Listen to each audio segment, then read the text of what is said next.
Próxima, canta aí. Silêncio, sentar cada um nos seus lugares, olhar para frente, prestar atenção aqui para que juntos possamos dar início aí à correção das atividades.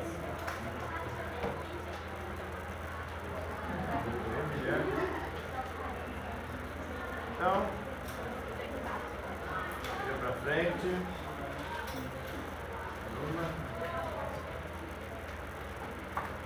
Hoje nós vamos falar de filosofia na história.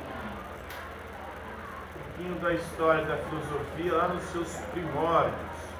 Uma espécie de revisão, porque nós já terminamos aí o conteúdo da filosofia contemporânea a semana passada com os pós-modernos. Vamos aí ver um pouquinho, ou recordar um pouquinho da filosofia lá no início. O que significa a palavra filosofia mesmo?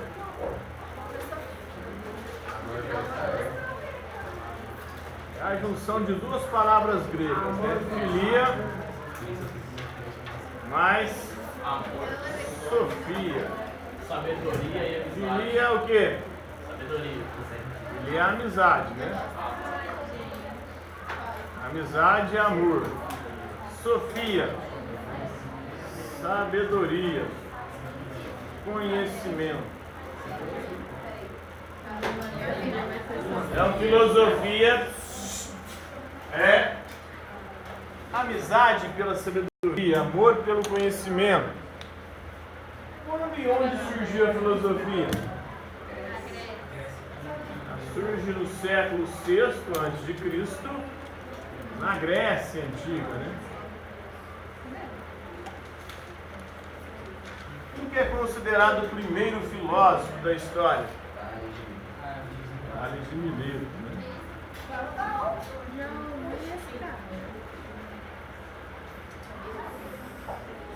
O Tales de Mileto, qual que é o princípio e origem de todas as coisas? Vocês lembram? É a água, né?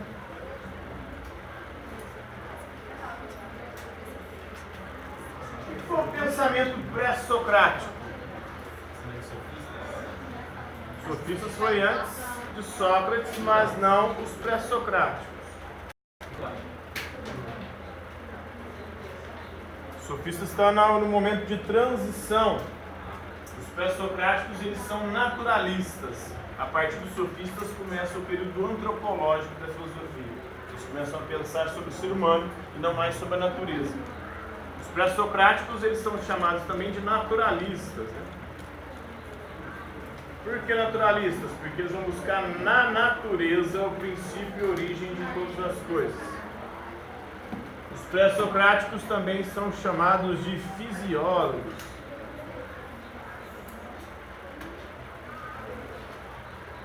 Eles que estudam a natureza.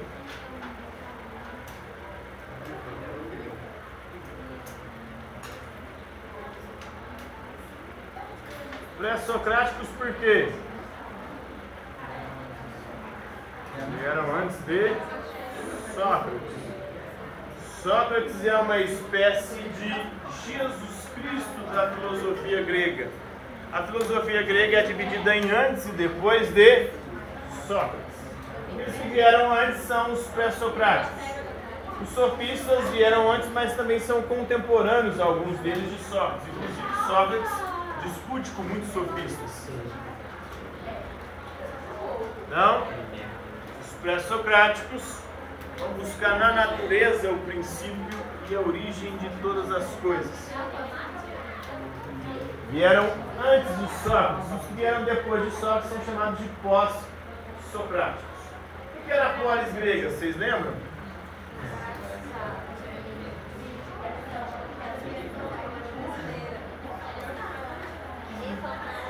Por que a cidade está?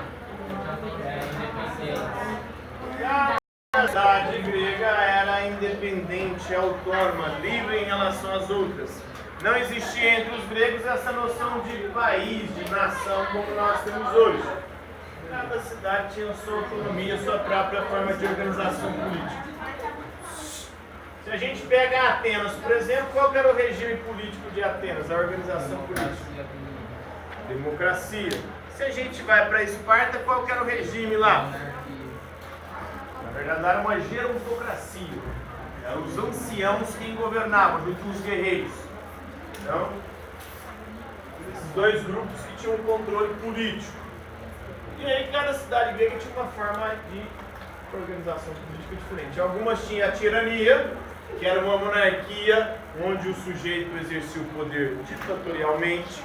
Tinha a monarquia também, algumas cidades eram monarcas, tinham seus reis que governavam conforme as leis. Tinha a aristocracia. Você sabe o que era a aristocracia?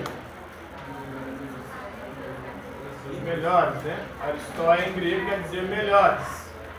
Aí os melhores dependem. Em algumas sociedades os melhores eram os guerreiros, em outras eram os sábios. Então isso vai depender da cidade, da região.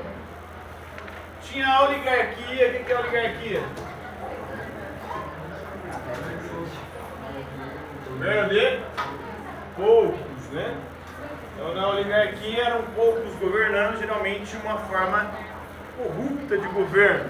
Esses poucos se identificavam com quem tinha o poder econômico, os mais ricos, os mais abastados. Tinha também,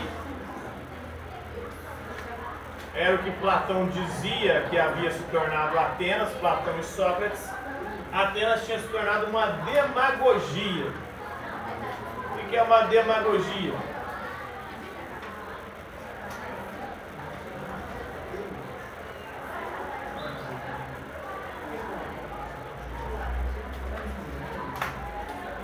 Gogia vem do grego e significa guiar. Demos é o povo, né? São aqueles que guiavam o povo, mas guiavam igual o rebanho, para o buraco. Era um governo corrupto, o governo dos demagogos, aqueles que guiavam o povo para a perdição. É uma corrupção da democracia. Platão vai ser a democracia que se transformou numa demagogia. Oi?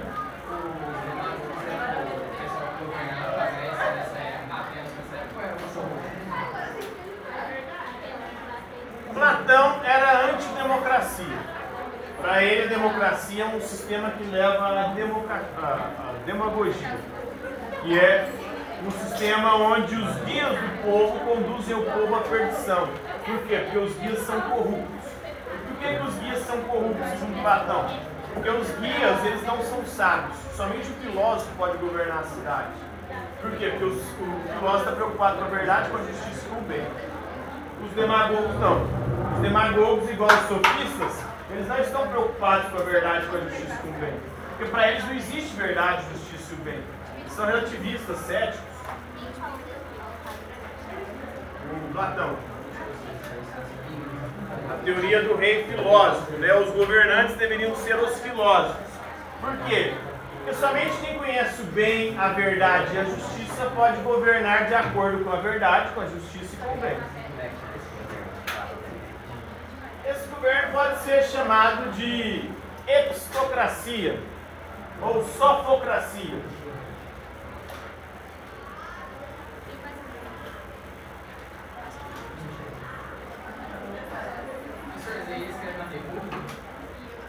Sófos em grego quer dizer sábios, né? Então é um governo dos sábios. Cracia, poder.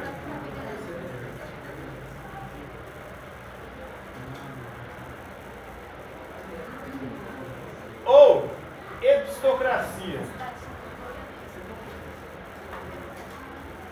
Cracia, poder, episto, conhecimento. Governo guiado pelo conhecimento cientistas ou pelos filósofos. Tem um filósofo atual chamado Jason Brennan, que ele defende a epistocracia. Segundo ele, a democracia é um regime de governo que consegue a proeza de não agradar ninguém e ainda nos levar à derrocada. Então nós não votamos em quem nós queremos na democracia, nós votamos contra quem nós não queremos. Segundo Jason Brennan.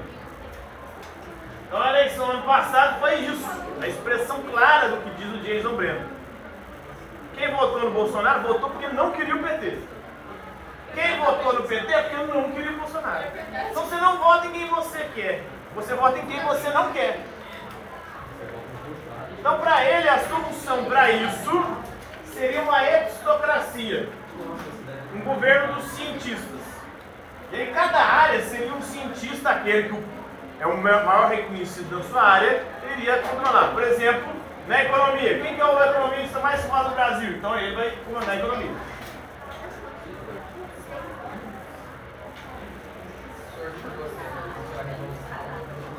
E aí, se todas as áreas, na saúde, quem que é o cara mais foda na saúde do Brasil? Então ele que vai comandar a saúde.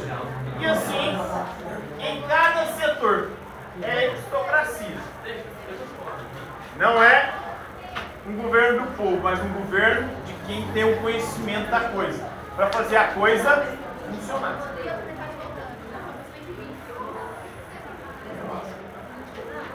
E aí o Jason Bray também diz o seguinte: a democracia torna as pessoas idiotas. Ele fala isso, ele é norte-americano, ele fala isso partindo da referência norte-americana. E lá tem as entrevistas, você vai entrevistar, por exemplo, na época do Trump. Foram entrevistar os caras do Trump lá. Os caras do Trump acreditavam em qualquer tipo de teoria conspiratória. Acreditavam até que tinha um clone da Hillary Clinton. E que as duas revezavam. Você vê as loucuras. No sentido político, porque idiota vem no sentido político, e no sentido de retardado mesmo. Então, aí não só a direita, né, que votou no Trump, mas também a esquerda é a mesma coisa. A esquerda é cheia de teorias conspiratórias, neoliberalismo, as grandes empresas, os bancos, não sei o que lá, isso é tudo um complô para destruir, para dar um golpe no governo do povo. E essas loucuras, segundo ele. Então, para ele, a saída seria a epistocracia, algo parecido com o que defendia Platão lá no mundo antigo. Ele tem dois livros muito importantes. A Ética do Voto, como ele mostra, nessa obra ele mostra como nós votamos de forma irracional e na maior parte das vezes votamos contra alguém, não a favor. E tem um outro dele que é Against Democracy, que é contra a democracia, né? Onde ele vai dizer que o regime democrático consegue a proeza de não agradar ninguém, deixar todo mundo insatisfeito. Por que, segundo ele? Porque não se coloca os melhores em cada área. Se coloca a indicação é política e nunca técnica ou de conhecimento. Eu coloco tal político naquela área ali para poder atender as demandas do partido dele, que depois vai votar a meu favor lá no Congresso e assim sucessivamente. É uma troca de favores, é uma, como que eu posso dizer, uma teia de barganhas, uma rede de barganhas, um barganhando com o outro. A Ética do Voto e Contra a Democracia são os dois principais livros dele. Jason Brand.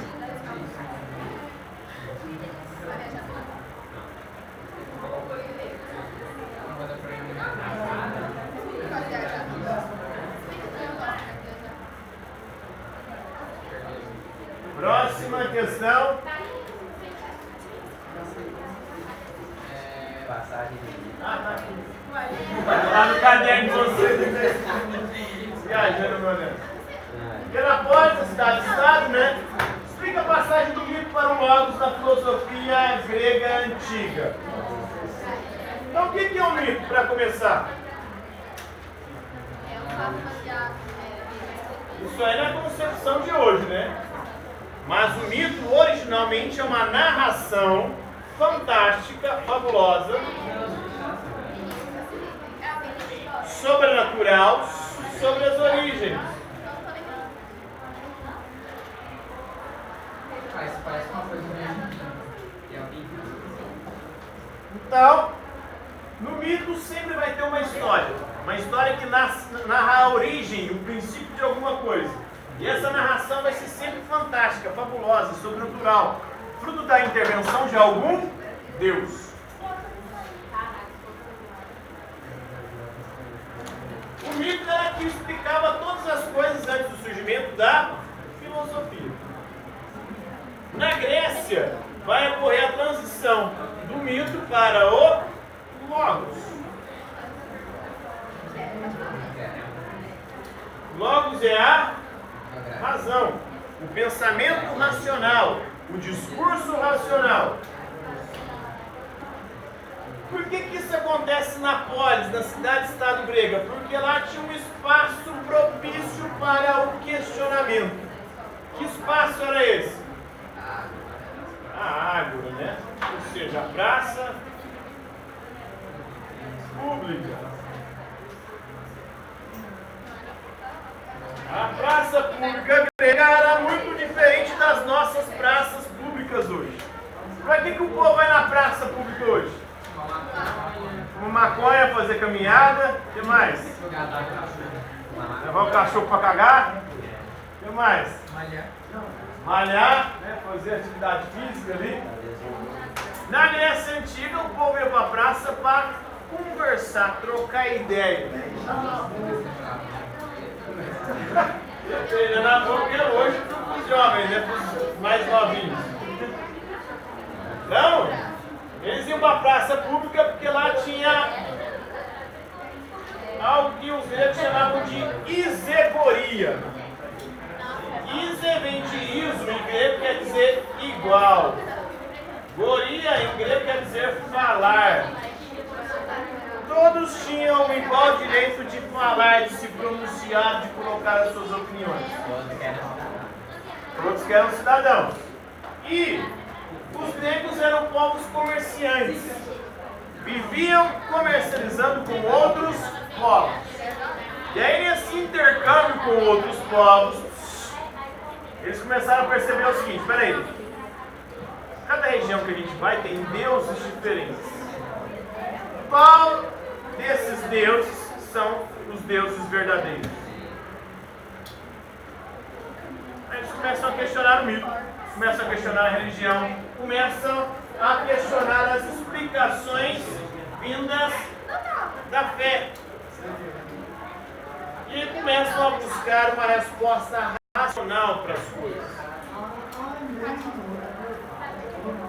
Então eles vão buscar na natureza o princípio e origem de tudo. Não mais na religião, não mais nos mitos, não mais na fé. Agora eles querem uma resposta racional. Do logos, que venha da razão. Então é assim que se dá a passagem. Os gregos criaram um ambiente propício para questionar as religiões. Até então, até a criação da filosofia, todas as respostas para todos os fenômenos eram ou se davam através do mito, da fé e das religiões. Os gregos vão começar a romper com isso e buscar agora novas respostas, não mais fundamentadas no mito, na fé e na religião. O que foi a mitologia grega? Essa mitologia significa o quê? Mitologia é sempre estudo, mito nós já vemos, é uma narração fantástica sobre as origens. A mitologia é um estudo sobre as narrações. E entre os gregos existiam inúmeras narrações sobre as origens. A principal delas, ou as principais, vem de algumas obras. Nós temos a Ilíada e a Odisseia. São duas obras que foram escritas por Homero, ou atribuídas a Homero. Não se sabe ao certo se foi ele que escreveu, mas a tradição atribui a ele. A Ilíada narra o quê? Vem de Ílio em grego, que para nós traduzido virou Troia. A Ilíada narra a guerra de Troia. Guerra de Troia. Como começou a Guerra de Troia? Vocês sabem? Como que começou a Guerra de Troia? Segundo a mitologia grega, tudo começou com Eris, a deusa da discórdia. Estava lá os deuses tudo numa festa, chegou a Eris e colocou o pomo da discórdia, uma fruta de ouro, pomo de ouro, e escreveu na fruta: para a mais bela das deusas. E aí as deusas começaram a disputar quem que era mais bela para ficar com o pomo, com a fruta, maçã de ouro. E aí nessa confusão foram até Zeus. Zeus falou: não quero me envolver nisso, estou fora. Se eu falar que qualquer um de vocês é a mais bonita, as outras tudo vão ficar de lado comigo e eu vou estar ferrado. Aí falou: ô Hermes, chamou Hermes lá, o deus mensageiro, falou: leva essas três aqui, que era Atena, Hera e Afrodite. Leva essas três aqui lá para aquele príncipe lá, o Paris. Manda ele resolver essa pendenga aí. E aí o Hermes pegou as três e levou até Paris, o príncipe Paris, que era o príncipe da cidade de Troia. Ele falou: ô Paris, você tem que resolver, qual das três é mais bonita para ficar com o pomo de ouro, a fruta de ouro? Aí as três tentaram subornar ele, cada uma delas com um suborno diferente. A Afrodite prometeu para ele o amor da mulher mais bonita do mundo. A Hera prometeu para ele se tornar o homem mais poderoso do mundo, porque Hera era a esposa de Zeus, que era o deus mais poderoso. E a Atena prometeu para ele ser o vencedor e o mais sábio, o vencedor de todas as guerras e o homem mais sábio de toda a Grécia. Porque se a Hera era a mulher de Deus, ele teria que escolher a Hera. Mas ele acabou preferindo o amor da mulher mais bela de todo mundo. Aí a Afrodite foi e concedeu para ele. Mas só que tinha um problema: a mulher mais bela do mundo era casada com Agamenon. E aí ele teve que sequestrar a Helena. Sequestrou a Helena, levou ela para Troia. E aí é o começo da guerra.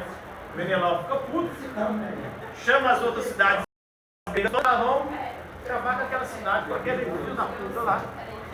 Sequestrou minha mulher. E aí se dá a guerra.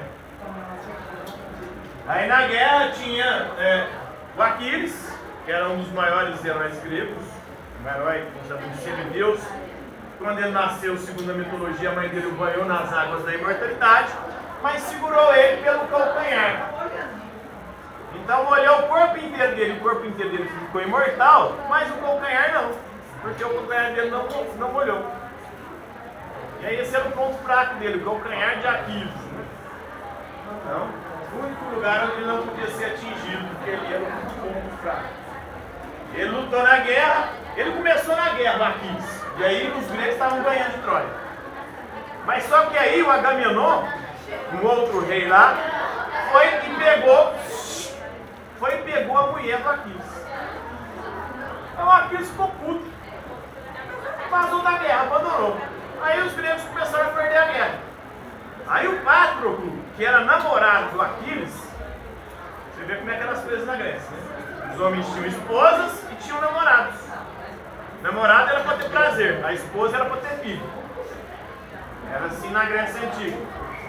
E aí o Patroclo vai e veste a armadura de Aquiles para tentar colocar medo nos troianos. Aí ele vai para a guerra, o Patroclo com a armadura de Aquiles.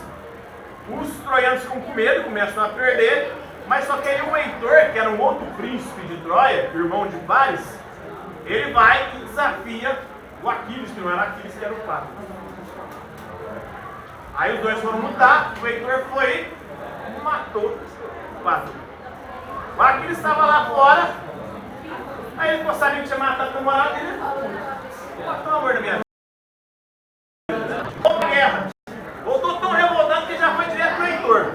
E já matou o Heitor. Matou o Heitor, estava tão puto que ele amarrou o Heitor na carruagem e ficou 12 dias dando volta em volta de Troia, arrastando o corpo de Heitor. Para vingar. Ter matado o amor dele.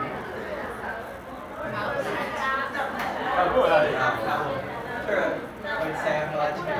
Hã? A Odisseia fala do Ulisses, ou Odisseu, né? O Odisseu, que no final da guerra, ele tem a ideia do cavalo. Faz o cavalo de madeira.